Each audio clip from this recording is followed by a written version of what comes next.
All right, welcome everybody.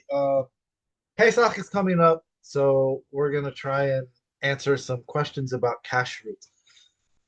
For those that don't know, I just became a certified Mashgiach, which means I am the authority on what's kosher and what's not. And if you ask me any questions about it, you will listen to every word that I have to say. And if I walk into a restaurant and I see something I don't like, I'm going to be like the meme. You're going to see me on the phone. Shut it down. So those that know me know that I'm very big on separating what is a mitzvah, a commandment from the Torah, versus what is halakha, laws enacted from the Sanhedrin, versus what's minhagim, customs and tradition. This is where we see, well, Ashkenazim do this and Sephardic do this, but some Sephardic do it this way and other Sephardic do it that way, just custom and tradition, not the same level as halakha or mitzvot.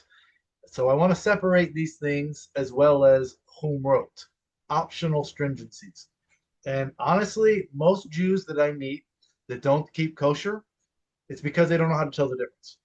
They say things like, well, we're not allowed to have broccoli, even though it's 100% kosher, because there could hypothetically be some bug that we didn't see, which is true of every kosher item. There could hypothetically be some bug in it, and you have to know how to deal with that. Or they will say, well, they'll actually teach, you're not allowed to have this kosher piece of candy. It's 100% kosher, but I don't like it because it's chalav stam. I want you to only eat kosher candy, which has chalav Israel. So therefore, I'm going to deceive you into thinking that this kosher candy is off limits. You're not allowed to have it. And so people just give up. They're like, there's so many rules. I can't comply with this and that. So they just drop the whole thing. When you take on the philosophy of doing what's required and considering what's optional, it's not that hard to keep kosher. It's actually very simple. So this is why I want everybody to know the difference so that you can keep kosher, do what's required, and then decide if you want to go with the optional humrot. You want to say, I don't want to eat this kosher broccoli. I don't want to eat kosher strawberries. I don't want to eat kosher candy bars because I only want this higher standard. You can do that. Nobody's ever going to tell you you have to stop doing that. But what you cannot do is tell somebody else who is keeping kosher that they're somehow invalid or they're violating halakha when what they are doing is 100% kosher. So I want people to know the difference. So what I thought I would do, this is a paid course that you have to pay to get the certification to become a Mashgiach. And I have completed that, and I thought I would show you what the course actually is. So you could say, okay, this guy doesn't know what he's talking about. He's, whatever mean names you want to call people. Well, my rabbi says this or that, all fine. But I want to show you the actual course from the Kosher Institute of America. If you want to take the course, you can. Nobody's telling you you have to. But I want you to see what all the training actually is. So whatever you think about me, are you going to say this is a invalid institution? The rabbi teaching it doesn't know what he's talking about. So that's where I thought I would show. Obviously not the whole course, but we'll go through the kosher Pesach section. As soon as I can get the screen up here, share to here. Okay, here is the overview. I'm just going to push play. If you do not hear the audio, let me know so I can try and solve that.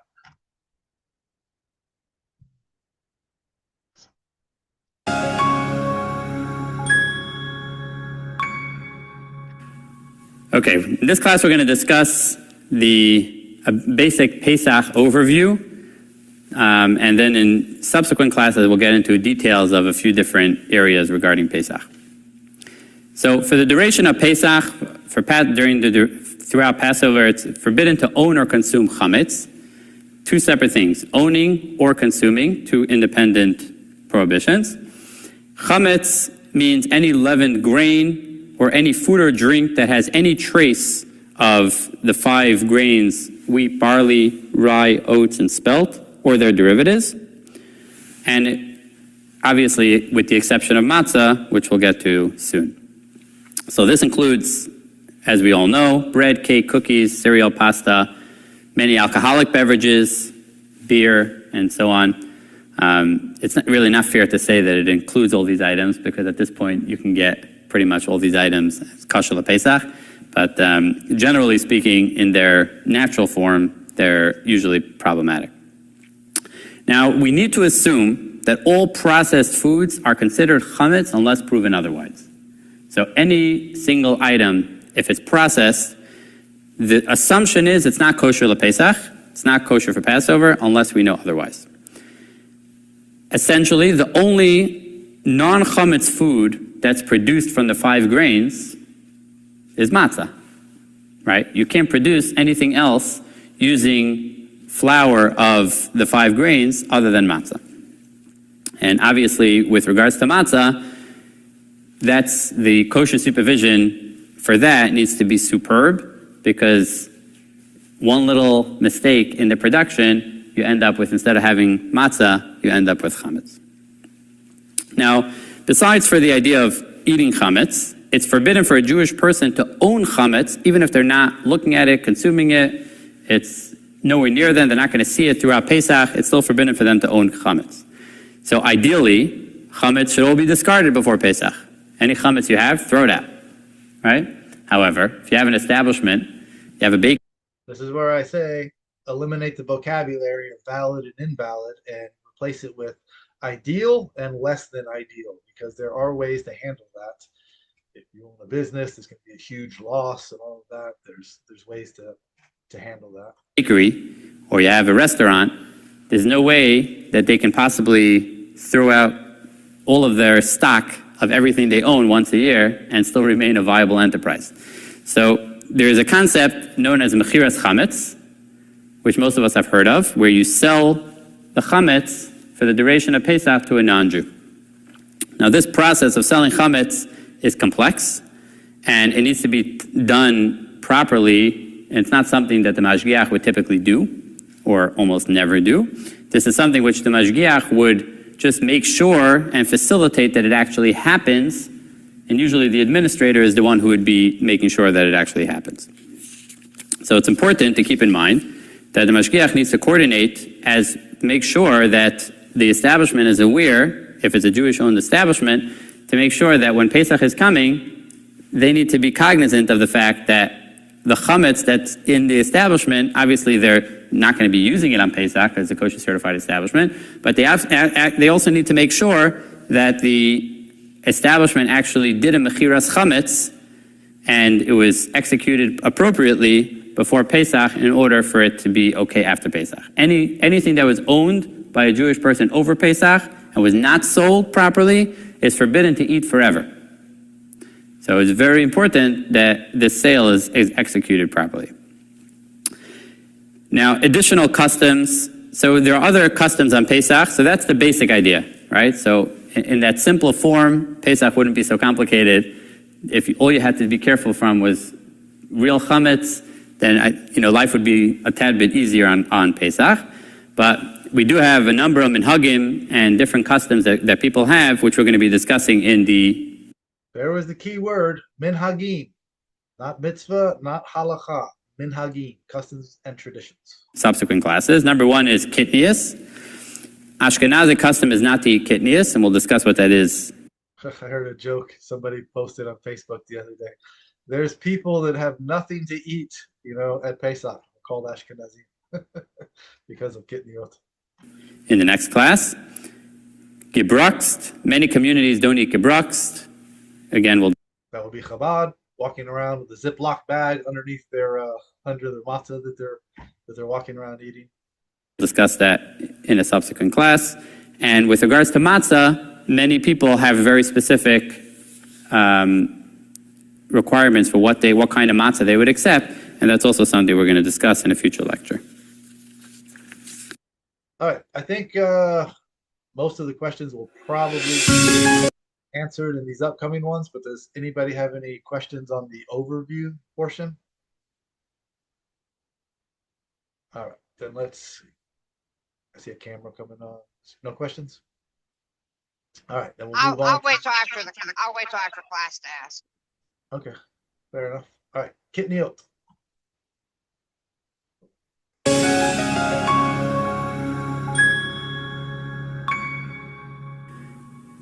Which, by the way, if you are Sephardic, which does not mean you have to be born Sephardic, you can follow the Sephardic Kashrut, and it's much easier way to be. So this pretty much only applies to Ashkenazi because it's just a custom, not halakha.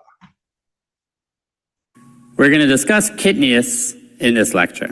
Ashkenazi custom doesn't allow consumption of foods known as. There's the other key word. Instead of minhag, he says custom, which means not halakhically binding and not applicable to Sephardim if you don't want it to be applicable. Kitnius throughout Pesach.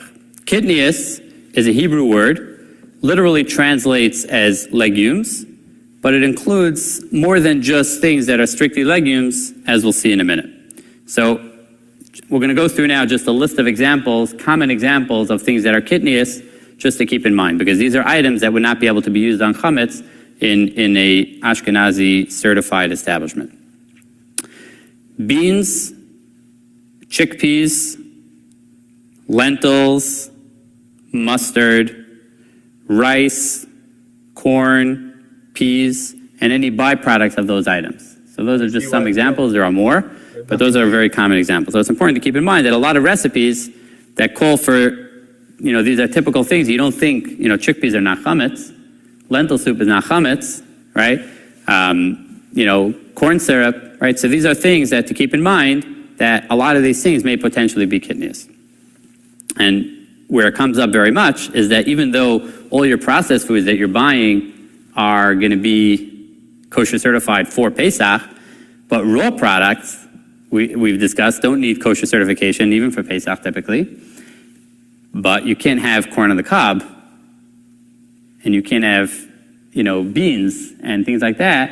So this is something which a Mashgiach needs to be well aware that this is something to keep in mind, that even though normally all the raw produce, pick it up in Restaurant Depot and you stock it in the kitchen, but when you're supervising a Passover production, you have to make sure that everything, all the raw products as well, are approved. Now, why are kitnius aser? Why is the minig amongst Ashkenazim not to eat kitnius? So there's two primary reasons. Number one is that these items, or many of these items, can actually be made into flour. They can be ground into flour, and they can create items that resemble chametz. As a precautionary measure, these items are forbidden so that people don't get confused and eat actual chametz. And in today's society, we see very much so many products that are coming out that are gluten-free and bean-based or other legumes that are being used now to produce flour and produce other products. So that's the first reason. The second reason is that very often chametz grains are processed in close proximity to these legumes, and they could potentially get mixed in. Now, we don't look at specifically whether a specific kind of legume, does it have this, does it not have this. All these common ones that we've mentioned are problematic, and even if you know that they don't get mixed in, or so on and so forth. Some other applications are with regards to cooking oils, something to keep in mind. Corn, soybean, and vegetable oils are considered kitnius. Most people don't use canola oil either. And however, olive oil, palm oil, walnut oil are not kitnius, and those are the common ones that are used on Pesach. Sephardim have it easy. Sephardim do not have the minig of kitnius, and therefore, as long as it meets all the other kosher certified for Pesach, it's certified kosher Pesach, so then it would be approved for anyone with a Sephardi hashgacha, or obviously a Sephardic person in their home. However, you do need to keep in mind that there are certain products that do have a potential concern, even if it's a raw product, of having chametz grains mixed into them as well. So just because a Sephardi person doesn't keep the minig of kitnius doesn't necessarily mean that every one of these items could easily be purchased without any kind of supervision. That's something that they would need to contact their administrator to make sure that it's okay. Now, with regards to rice, so Ashkenazim do not eat. You'll hear that a lot in the course, contact your administrator. That is because there are more than 1,500 hashgakas out there, and they don't all agree with each other. There's examples where they can poskin on every imaginable